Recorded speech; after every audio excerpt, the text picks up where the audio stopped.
राज्य में आहुरी 24 घंटा वर्षा ओडिशा उपरे सक्रिय रही घूर्णिबलय दक्षिण बांग्लादेश एवं संलग्नवर्ती गांगेय पश्चिमबंग उपरे घूर्णिबलय सक्रिय रही प्रभाव में राज्यर विभिन्न स्थान में वर्षा लगी रही विशेषकर उत्तर आभ्यंतरीण और उपकूल ओडिशा रे वर्षार प्रभाव अधिक रही आज अनेक स्थान में हालुकारु मध्यम धरणर वर्षा सह किछि स्थान में प्रबल वर्षा होई पारे बोली पाणीपाग केन्द्र पूर्वानुमान करिछि।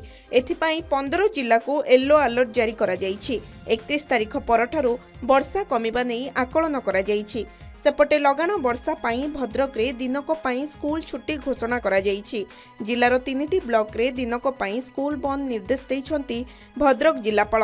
तिहिडी, धामनगर और वासुदेवपुर ब्लॉक रे स्कूल छुट्टी करा जाइछि। अन्यपटे दक्षिण बांग्लादेश एवं एहार आखपाख अंचलर वायुमंडल उपरे एक घूर्णिबलय सक्रिय रहिछि जहार उत्तर आभ्यंतरीण और उपकूल ओडिशा रे प्रबल वर्षा नै अलर्ट जारी करिछि पाणीपाग विभाग।